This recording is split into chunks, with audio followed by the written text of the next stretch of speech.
Assalamualaikum warahmatullahi wabarakatuh. Salam jumpa dengan Sri Hapsari Channel. Kali ini saya akan bawakan mengenai cara menulis artikel pengabdian kepada masyarakat di jurnal nasional. Pertama adalah judul. Judul dalam artikel pengabdian kepada masyarakat mengacu pada suatu tindakan. Saya berikan contoh, peningkatan kapasitas produksi dodol mangrove di Desa Pantai Bahagia.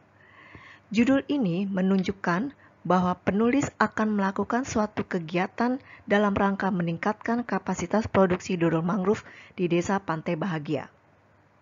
Judul lainnya, konsep Green Rusunawa bagi masyarakat urban di Jakarta. Jelas judul ini memperlihatkan bahwa penulis akan menjabarkan konsep Green Rusunawa yang mereka terapkan pada masyarakat urban yang ada di Jakarta.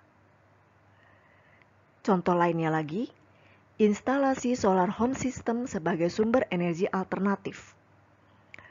Penulis di sini akan menguraikan mengenai kegiatan menginstalasi solar home system kepada suatu masyarakat sebagai sumber energi alternatif. Contoh terakhir, pendampingan pembuatan hand sanitizer bagi ibu-ibu rumah tangga di BSD Tangerang. Dari judulnya memperlihatkan bahwa penulis akan melaporkan atau mengemukakan mengenai upaya mendampingi ibu-ibu rumah tangga di BSD Tangerang dalam rangka pembuatan hand sanitizer. Dari judul ini, teman-teman, kita bisa memperlihatkan bahwa judul itu paling tidak harus dibuat dengan ringkas, dengan padat, dan mencerminkan kegiatan pengabdian masyarakat itu sendiri. Judul dibuat seringkas mungkin.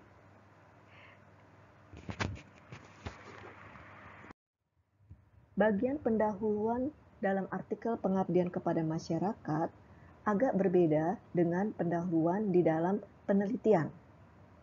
Ada 4 bagian yang terdapat dalam pendahuluan di artikel pengabdian kepada masyarakat, yaitu analisis situasi, rumusan masalah, solusi yang ditawarkan, dan tujuan kegiatan pengabdian itu sendiri.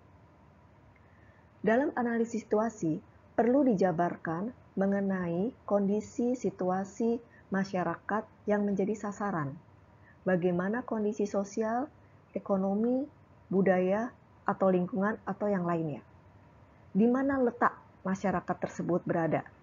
Di mana posisi mereka? Di kecamatan mana, kelurahan mana, kota mana, provinsi mana? Kemudian digali, kira-kira apa permasalahan yang muncul pada suatu masyarakat di sana? Adanya masalah yang ada pada suatu masyarakat bisa diungkap ketika kita menemui seorang yang bisa menjadi sumber informasi mengenai masalah yang ada pada usahanya atau kegiatannya. Jadi, di sini misalkan kita akan menemui orang kunci kepala desa atau kepala sekolah atau kita temui kelompok usaha, ya. Nah, dari situlah kita akan menggali masalah melalui diskusi dan wawancara. Apa masalah yang terungkap dari mereka? Apa hambatan-hambatan mereka dalam melakukan suatu kegiatan atau suatu usaha? Setelah dikumpulkan, kita coba cari solusinya bersama-sama.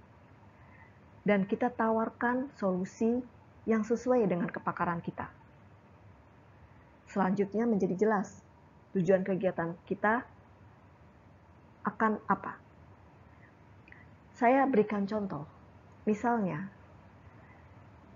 saya akan melakukan pengabdian masyarakat di sebuah desa Pantai Bahagia di Bekasi. Saya akan mendatangi lokasi di desa Pantai Bahagia, kemudian saya melihat di situ ada kelompok usaha, ya. Kemudian saya menemui ketuanya, ketua kelompok usaha tersebut. Dan dari ketua tersebut saya mendengarkan masalah-masalah yang muncul terkait dengan usahanya. Bahwa kelompok usaha itu sudah bertahun-tahun bergelut di bidang produksi pangan dan minuman yang terkait dengan sumber daya alam yang ada di sekitarnya. Tetapi tidak ada kenaikan pendapatan. Mereka menjual produk-produk mereka hanya melalui mulut ke mulut atau tradisional. Kemudian saya memikirkan bagaimana seandainya saya tawarkan dengan pemasaran secara daring. Tentu saja tawaran yang disampaikan kepada kelompok usaha tersebut harus sesuai dengan kepakaran saya. Dan saya pecahkan itu, saya tawarkan itu karena saya tahu dari literatur-literatur terdahulu bahwa pemasaran secara daring itu sangat berhasil untuk mengangkat pendapatan mereka, terutama UKM-UKM atau para industri rumah tangga. Di sini saya akan mengacu kepada tulisan-tulisan terdahulu, baik itu penelitian maupun kegiatan pengabdian masyarakat mengenai keberhasilan pemasaran secara daring. Kemudian saya akan kumpulkan, saya akan olah itu menjadi sebuah solusi yang saya tawarkan. Ya.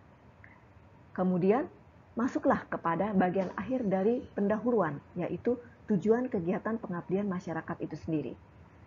Saya akan katakan dalam tulisan saya bahwa tujuan kegiatan pengabdian masyarakat adalah untuk meningkatkan pendapatan kelompok usaha di Desa Pantai Bahagia.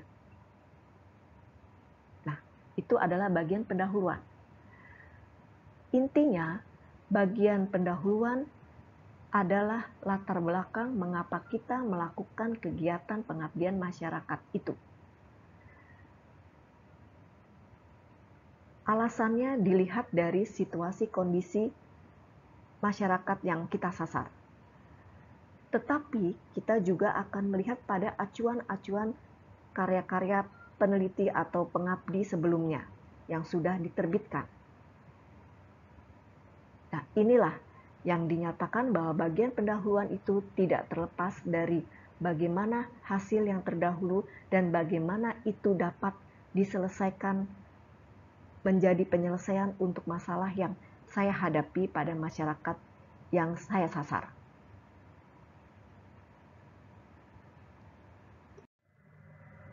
Bagian berikutnya adalah metode kegiatan atau metode pelaksanaan. Di bagian metode kegiatan, kita perlu menguraikan apa metode yang kita akan terapkan dalam mencapai tujuan kegiatan pengabdian masyarakat yang sudah kita jabarkan di bagian akhir dari pendahuluan. Dalam bagian ini perlu diperjelas waktu dan lokasi kegiatan. Siapa khalayak sasaran atau mitra? Bagaimana metode yang akan kita terapkan? Apa bentuk monitoring dan evaluasi yang kita rencanakan? Waktu dan lokasi mengacu pada kapan dilaksanakan dan di mana. Perlu diperjelas berapa lama, berapa bulan, jadi periodenya kapan. Kemudian tempatnya di mana, apakah kegiatan dilakukan di salah satu rumah penduduk, di sebuah sekolah, di kecamatan, atau di balai desa.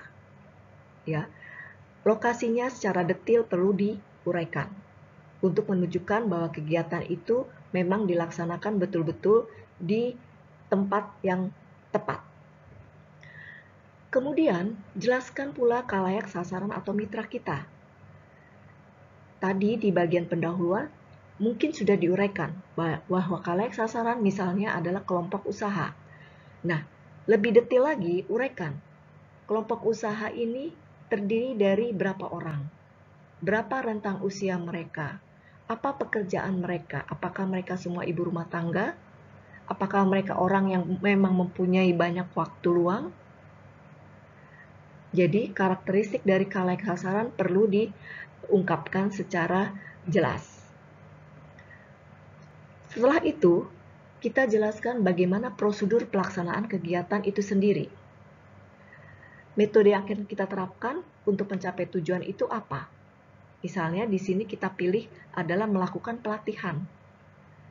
Atau selain pelatihan bisa juga yang lain, misalnya pendampingan, penyuluhan, memberikan edukasi, kemudian membuat rancang bangun suatu alat misalkan.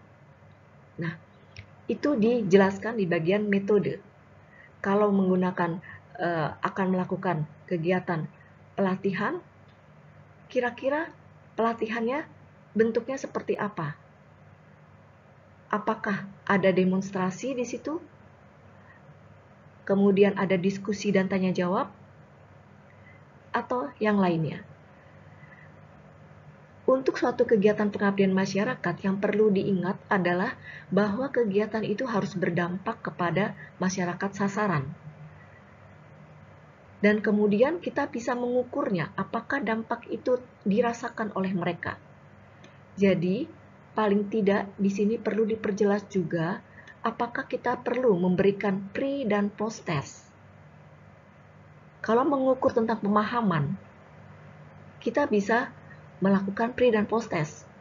Apakah pemahaman, pengetahuan mereka makin bertambah baik atau tidak? Sebelum dilakukan pengabdian masyarakat, kita lakukan pre-test, dan setelah dilakukan pengabdian masyarakat, kita berikan post-test. Nah, jadi ada metodenya pre dan post-test. Atau metode yang lain juga, setelah diberikan pelatihan, apakah produksi mereka semakin meningkat? Nah, itu diamati dengan cara observasi. Misalnya, dengan melakukan wawancara.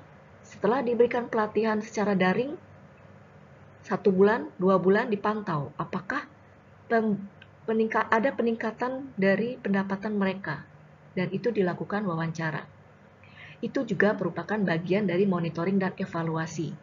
Jadi, penting sekali dalam metode kegiatan ini kita jelaskan mengenai tahapan kita melakukan kegiatan pengabdian masyarakat yang akan kita terapkan di masyarakat. Itu diuraikan secara detail, termasuk dalam hal mengukur keberhasilan dari kegiatan pengabdian kita sendiri, yaitu untuk mencapai tujuan kegiatan masyarakat yang sudah kita tetapkan sebelumnya. Setelah metode, dalam artikel kita kemukakan mengenai hasil dan diskusi. Di bagian hasil, perlu diperjelas mengenai hasil dari kegiatan pengabdian masyarakat. Tadi kita punya masalah, kita punya tujuan, dan kita sudah lakukan metodenya. Bagaimana hasil dari metode yang kita terapkan untuk mencapai tujuan pengabdian kita? Kalau misalkan mengukur apakah pemahaman mitra bertambah mengenai suatu konsep atau suatu hal, tadi kita gunakan pre dan post test, maka hasil pre dan post test tersebut harus dimunculkan di bagian hasil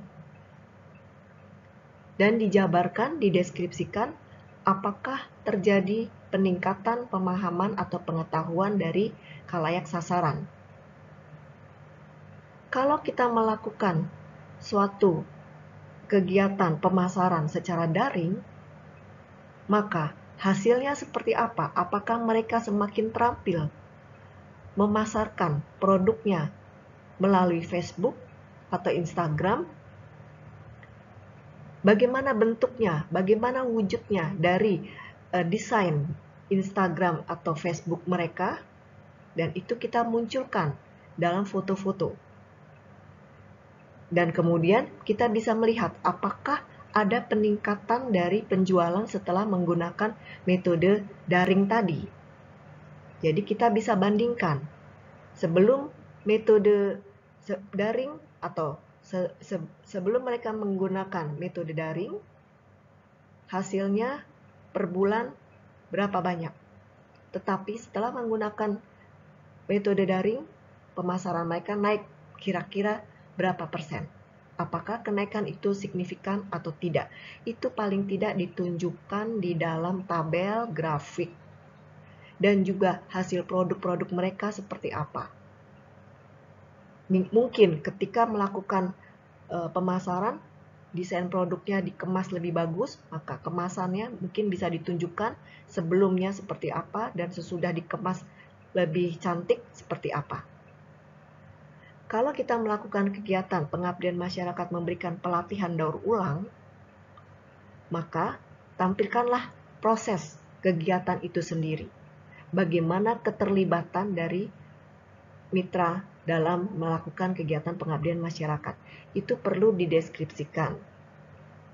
Hasil-hasil produk daur ulang, hasil-hasil produk makanan dan minuman dengan kemasan terbaru atau penjualan secara daring, atau peningkatan pemahaman, itu semua bisa ditunjukkan di bagian hasil.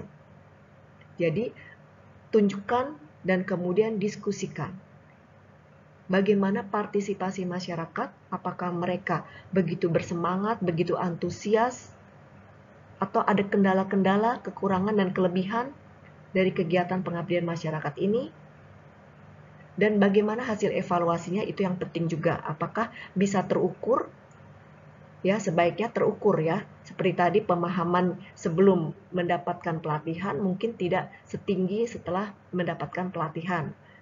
Atau penjualan mereka meningkat dari yang konvensional minim, tapi kemudian setelah melalui daring, kegiatan mereka atau produksi mereka meningkat signifikan. Dan itu perlu diungkapkan dan didiskusikan. Jangan lupa di bagian hasil dan diskusi ini, kita juga perlu mengacu pada tulisan-tulisan terdahulu yang mendukung temuan atau yang mendukung kegiatan kita. Bahwa misalnya kita bisa menunjukkan bahwa dengan pemasaran secara daring, kelompok usaha yang ada di Desa Pantai Bahagia itu sama dengan hasilnya yang ada di tempat lain, ada menunjukkan peningkatan pendapatan yang signifikan. Ya, jadi tetap kita tidak terlepas dari hasil-hasil kegiatan atau penelitian yang sudah lebih dahulu ada sebelum tulisan kita terbit. Setelah hasil dan diskusi dijelaskan secara detail, maka sampailah kita pada bagian simpulan dan saran. Di bagian simpulan ini, kita tidak lepas dari tujuan yang sudah kita tulis di bagian pendahuluan, kemudian hasil yang sudah kita peroleh berdasarkan metode yang sudah kita tuliskan. Maka di dalam simpulan harus betul-betul menjelaskan apakah tujuan kita sudah tercapai atau belum. Jadi, kalau tujuan pengabdian masyarakat adalah meningkatkan pendapatan kelompok usaha di Desa Pantai Bahagia, maka jelaskan apakah kelompok usaha tersebut sudah mengalami atau sudah memperoleh peningkatan pendapatan atau belum. Kalau memang sudah, jelaskan bagaimana, apa buktinya adanya peningkatan. Maka kita bisa masukkan bagian hasil, yaitu ada peningkatan dari berapa persen menjadi berapa persen. Apakah peningkatannya itu signifikan atau tidak. Dan sehingga kita bisa mengambil satu kesimpulan bahwa kegiatan pengabdian masyarakat ini telah mampu menyejahterakan kelompok usaha yang ada di Desa Pantai Bahagia. Nah, dari simpulan itu, kita bisa mencari lebih jauh lagi, kira-kira untuk keberlanjutannya seperti apa. Jadi, kegiatan pengabdian masyarakat itu jangan terlepas dari tindak lanjut untuk di masa yang akan datang. Setelah pemahaman mereka dan setelah mereka mendapatkan peningkatan pendapatan, kira-kira untuk kegiatan berikutnya apa yang bisa dilakukan pada masyarakat itu supaya mereka bisa lebih sejahtera atau mereka supaya lebih berdaya kembali. Maka mungkin bisa kita berikan saran setelah kita lakukan kegiatan pengabdian masyarakat itu, ternyata mereka masih menggunakan alatnya yang masih belum sempurna, atau kita bisa memikirkan untuk keberlanjutan kegiatan ini akan membuat suatu alat yang kira-kira bisa membantu mereka memproduksi begitu besar kapasitasnya. Jadi itu adalah merupakan suatu rencana atau rekomendasi untuk kegiatan berikutnya, kegiatan pengabdian masyarakat berikutnya yang bisa dilakukan oleh tim yang sama atau pengabdi yang sama atau bahkan oleh orang lain. Jadi bisa merupakan saran kepada pembaca. Suatu kegiatan pengabdian masyarakat tidak terlepas dari pihak-pihak yang telah mendukung terselenggaranya kegiatan pengabdian masyarakat itu sendiri. Kepada merekalah seyogyanya kita ucapkan terima kasih yang kita masukkan di dalam bagian ucapan terima kasih di artikel jurnal kita. Siapa mereka? Mereka adalah pihak yang telah memberikan dana atas kegiatan kita. Kemudian mitra kita secara rinci, siapa mereka, diberikan ucapan terima kasih dengan tulus. Dan jika kegiatan pengabdian kepada masyarakat ini melibatkan mahasiswa, maka mahasiswa juga perlu diberikan ucapan terima kasih di dalam artikel yang kita tulis. Mungkin tidak perlu sedetil mungkin. Kalau mahasiswanya banyak, kita sebutkan semua namanya, rasanya tidak mungkin. Karena bagian ucapan terima kasih ini harus dibuat dengan sewajarnya, setulus-tulusnya, tidak berlebih-lebihan. Dan biasanya juga singkat, tidak bertele-tele. Nah, referensis adalah bagian penghujung dari artikel pengabdian kepada masyarakat. Di sini kita tuliskan semua pustaka yang kita rujuk, yang kita citasi di badan artikel yang kita tulis. Acuannya tentunya tergantung pada jurnal yang kita sasar. Kita harus pelajari apa sistem dari referensi yang ditetapkan oleh jurnal. Apakah APA, MLA, Harvard, atau yang lainnya. Kita harus patuhi. Dan juga perhatikan apakah ada permintaan dari jurnal tersebut untuk kita menggunakan aplikasi Mendeley, Zotero, atau EndNote. Itu pun kita harus patuhi. Jadi, betul-betul masalah teknik penulisan harus kita patuhi yang dikehendaki oleh jurnal. Karena kalau kita tidak patuhi, biasanya jurnal kita atau artikel kita akan bolak-balik untuk kita perbaiki. Karena itu persiapkan sebaik mungkin sesuai dengan ketentuan atau gaya selingkung yang ada pada jurnal tersebut. Demikianlah teman-teman bagaimana cara menulis artikel di jurnal pengabdian kepada masyarakat. Jangan hanya menonton, tapi kita coba praktikkan, kita harus mencoba menulis dan menulis. Demikian dari saya, Sri Hapsari Channel. Jangan lupa like, subscribe, dan komen dari Anda. Terima kasih. Wassalamualaikum warahmatullahi wabarakatuh.